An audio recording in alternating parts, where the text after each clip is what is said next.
Olá, meus amados. Então, nosso bate-papo sobre 1 Pedro, capítulo 1 e 2, foi muito proveitoso. Eu gostaria nesse vídeo, registrar coisas que foram faladas ali e acrescentar outras tantas.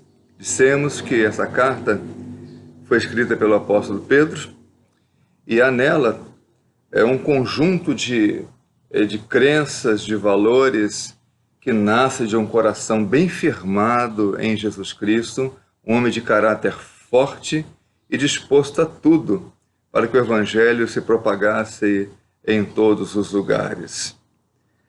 Pedro escreve aos irmãos, à igreja de Cristo, que estava sob perseguição do imperador Nero, lá pelo ano de 64 a 65 depois de Cristo.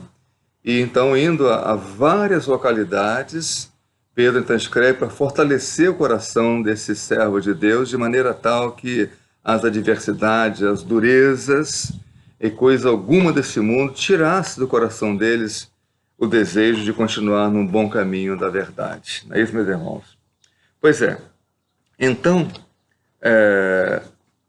nós falamos que Deus tem uma proposta muito linda e maravilhosa para o seu povo, mas cabe a cada um de nós saber valorizar o que Deus nos ofereceu em Cristo Jesus, de maneira que a gente viva sempre com a nossa fé bem fundamentada, bem fortalecida, de maneira tal que não importa o que esteja sucedendo em nossa vida, se facilidades ou dificuldades, nós venhamos a permanecer bem firmes na rocha Jesus Cristo.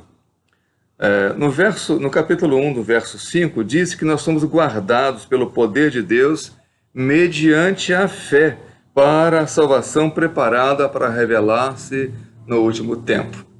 Então, mais uma vez, a gente percebe que a nossa vida precisa de fé e é mediante a fé que nós nos apropriamos das coisas maravilhosas de Deus. E também registrar que quando se fala em salvação, nas Escrituras Sagradas, ela se refere tanto ao tempo presente, quanto também aos dias que hão de vir, nos quais devemos permanecer firmes, perseverando na fé, para que ao final da nossa vida possamos ter aplicado em nós a nossa redenção. Tá? No verso 13, o apóstolo Pedro, ele aconselha o seu povo, os seus irmãos, a cingir o entendimento, de maneira que sejam sóbrios e esperando inteiramente na graça que está sendo trazida na revelação de Jesus Cristo. É interessante esses termos que a gente encontramos na Bíblia. Aqui, cingir. Por quê? De onde Pedro tira esse termo cingir o entendimento? Naqueles dias as pessoas andavam com vestes mais largas, túnicas, é isso, que cobriam todo o seu corpo, iam até ali suas canelas. Mas quando eles queriam andar de maneira mais apressada ou ter condições de fazer movimentos mais à vontade, era aconselhado, então, botar o cinto à altura daquela túnica, apertando-a, cingindo-a ao corpo, de maneira tal que desse uma facilidade maior para movimentar-se. Pedro pega essa coisa do dia a dia e traz para a nossa mente.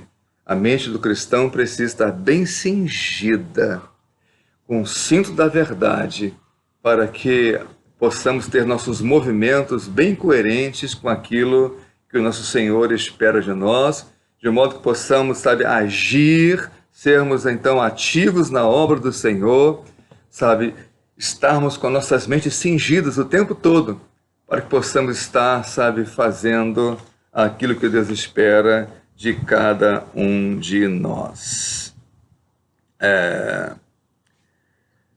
No verso 22, diz assim: tendo purificado a vossa alma pela vossa obediência à verdade. Aprendemos aqui que a nossa alma, nossos pensamentos, nossos sentimentos, nossos desejos, eles precisam ser purificados. Precisamos tirar deles tudo aquilo que é impureza, tudo aquilo que sabe que não condiz com os pensamentos, com os sentimentos, os valores e os desejos, as prioridades de Cristo. Então, sabe, somos aconselhados a purificar a nossa alma, e isto pela obediência à verdade. Somos desafiados a agir no dia a dia, porque isso aqui trata do dia a dia, meus irmãos. É na vida rotineira, da família, na relação conjugal, na lida com os filhos, com o trabalho, que somos então, sabe, desafiados a vivermos com a nossa alma purificada, plenamente alinhada com aquilo que é de Jesus Cristo.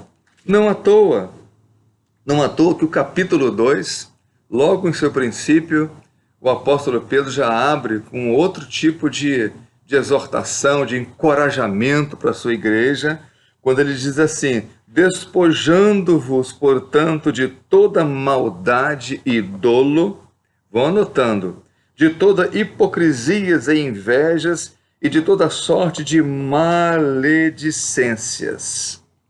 3 conjuntos de coisas que o apóstolo Pedro aconselha para que a gente possa estar com a nossa alma bem purificada e ajustada a Jesus Cristo.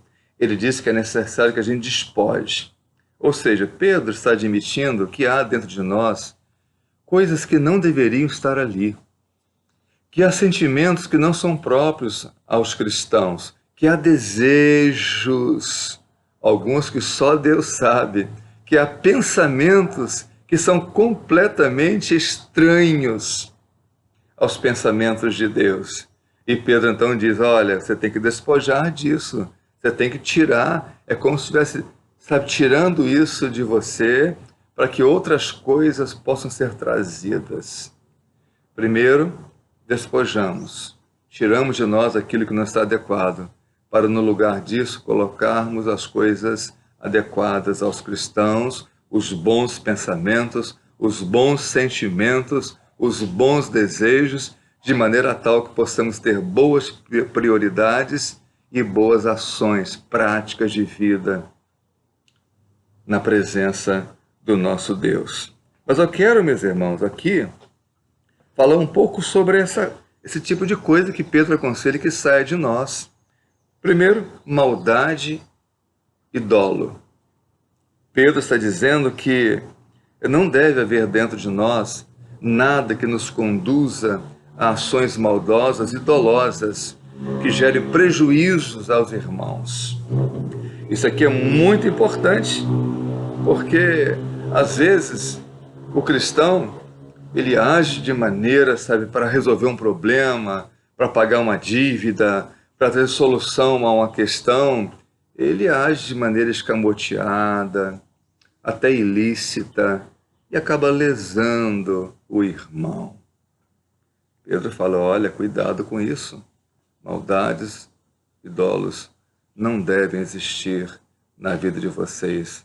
Isto não é coisa de cristão, tem que ser colocada fora. Segundo bloco de coisas é hipocrisias e invejas. Hipocrisia fala de uma coisa que não é sincera, em falsidade, em gente que tem duas caras, que fala aquilo que de fato não acredita, que age por interesses que não é verdadeiro. E Pedro fala: olha, cuidado com hipocrisias, cuidado com invejas, cuidado com o teu coração, porque dele procede as fontes da vida. Amados, olha, temos visto muitas coisas indevidas acontecendo entre o povo de Deus, sabe, ligado a essas coisas que acabamos de comentar, hipocrisias, coisas falhas que não devem existir, sabe, lesar irmãos, sabe, fazer coisas que não deveria para levar vantagem e trazer prejuízo ao outro. Precisamos analisar nossas vidas para saber se algum tipo de prática semelhante a essa passa pelas nossas condutas. O terceiro bloco de coisas que Pedro fala é sobre maledicências, que também devem ser despojadas. Lábios impuros. Usar nossos lábios não para glorificar a Deus, não para engrandecer o Senhor, não para encorajar pessoas, não para falar bem, mas para depreciar, para colocar para baixo, para de alguma maneira, sabe, aparentar que é mais do que o outro, diminuir o outro, falar mal em cochichos contra irmãos, coisas assim, sabe, críticas veladas, como se a pessoa que fala fosse muito 100%. Então, amados, esse é o terceiro bloco. Pedro também comenta para nós que no capítulo 2, agora já ali, vamos para o verso 4, ele aconselha que após esse despojamento de coisas que acabamos de enumerar e comentar, devemos, verso 2, desejar ardentemente como crianças recém-nascidas, note, isso é importante, o genuíno leite espiritual para que por ele vos seja dado crescimento para a salvação. Agora Pedro vai buscar ali, na casa onde há um recém-nascido, uma criança que chora quando dá 1, 2 horas que mamou, 3 horas estourando, ela já está botando a boca no trombone, porque ela quer leite, ela precisa mamar um pouco mais, e ela faz de tudo por aquilo para que consiga, para que a mãe dê atenção para ela e venha alimentá-la. Pedro fala, olha, é preciso você botar fora essas podridões todas, mas não basta apenas colocar fora o que não está bom na sua vida. É necessário que você traga para dentro de você as coisas que são importantes para o seu crescimento espiritual. É importante que assim como a criança clama pelo leite da mamãe, o cristão também clame pelo alimento que vem de Deus para nós, pelo maná do céu, pela palavra viva e poderosa que sustenta a nossa alma. E no verso 4 ele explica como é que isso vai acontecer também, ele vai ensinando o caminho, e diz, olha, então, chegando-vos para ele quem? Para Jesus Cristo, a pedra que vive, rejeitada sim pelos homens, mas para com Deus eleita e preciosa. Também vós. Então Pedro agora introduz um conceito maravilhoso. Jesus é a pedra que vive. E vamos ver agora que quem está nele também passa a ser uma pedra que vive. Ou seja, alguém que estava morto, mas que agora, por conta de Cristo e porque Cristo ressuscitou e ele está vivo, então nós também nele, antes mortos, em Cristo revivemos. Então Pedro nos chama também de pedras vivas, assim como Cristo é a pedra, angular que está viva. Então aqueles que estão assentados sobre ele, amalgamados nele, passam a ser também pedras que vivem. Verso 5, agora colocados na construção de Deus, no templo de Deus. Amados, isso é maravilhoso. E nesse templo que Deus está construindo, não é de pedra, nem de barro, nem de tijolo. São essas pedras que vivem em Cristo Jesus, onde então Deus vem habitar. Templo do Deus Altíssimo. Você, amado, você, minha ovelha, que crê em Jesus Cristo como Senhor, você foi feito uma pedra viva. E é para ser colocada na construção de Deus. É onde Deus vai habitar e dentro vai se manifestar, gerando crescimento, identidade com as coisas celestiais, propósitos eternos. É isso, amados. A nossa vida não é mais para ser derramada para esse mundo. A nossa vida é para ser dedicada, devotada às coisas do reino de Deus, às coisas que são eternas para todos nós.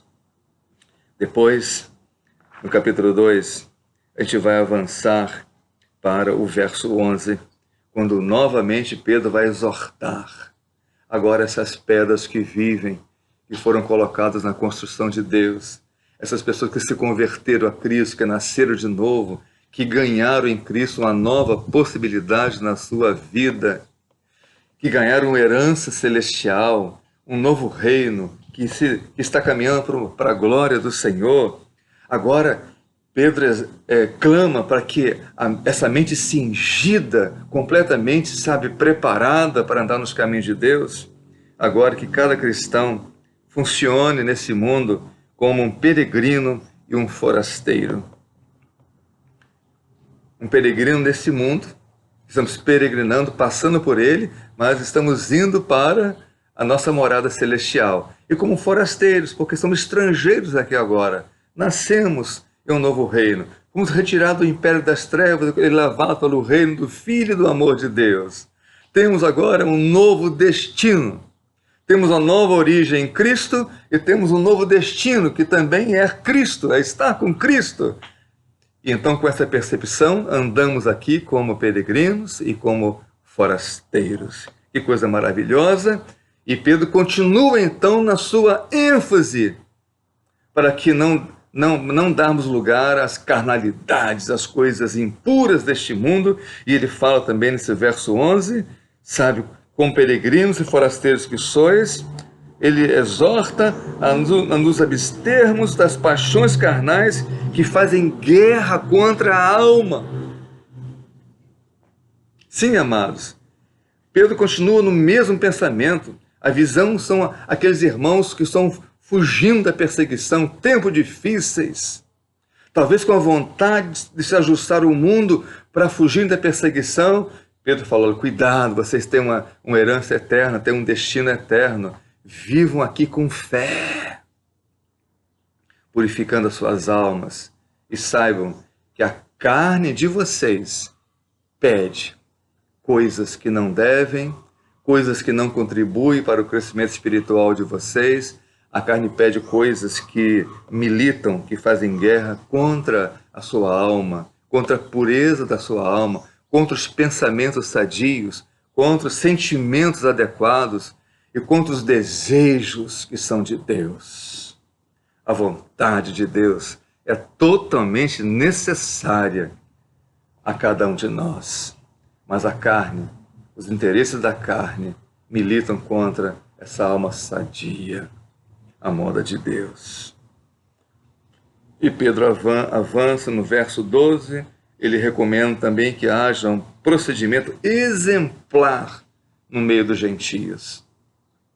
Pedro sabe que esse povo está fugindo e está indo morar no meio dos gentios, com costumes, com conceitos, com valores, com um sistema de mundo, sabe, diferenciado daqueles que aprenderam em Israel.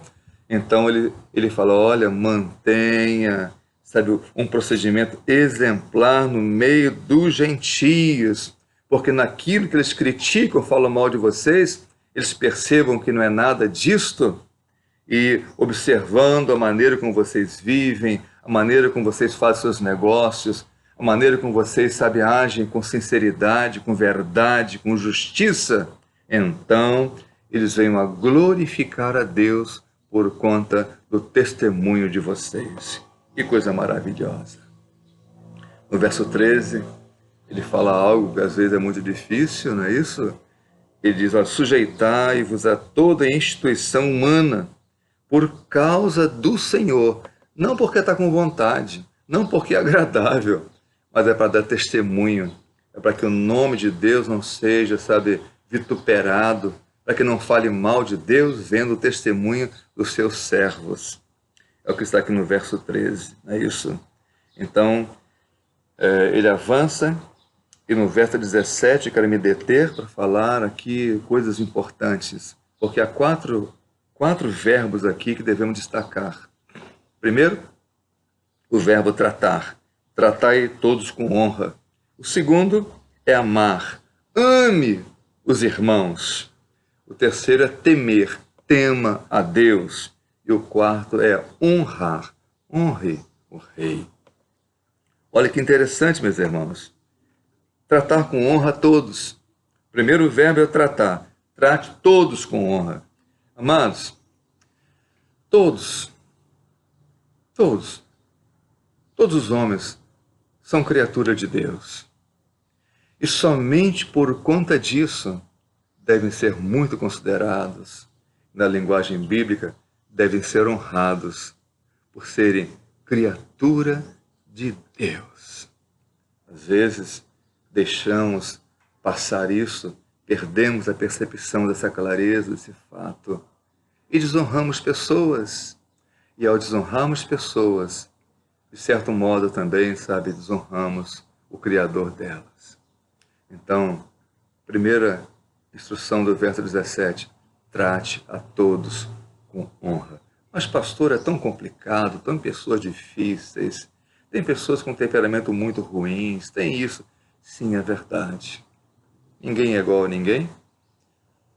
Mas temos também as nossas mazelas, assim como elas têm as delas, e assim como desejamos que nos tratem com honra, devemos igualmente honrar as pessoas, porque um conceito marcante do cristianismo é: faça com o outro aquilo que desejo que faça com você. Segundo verbo aqui é o verbo amar. Ame os irmãos. Amar os irmãos. Os irmãos são aqueles que estão na mesma posição que nós estamos. Qual posição, pastor? Em Cristo, ao pé da cruz.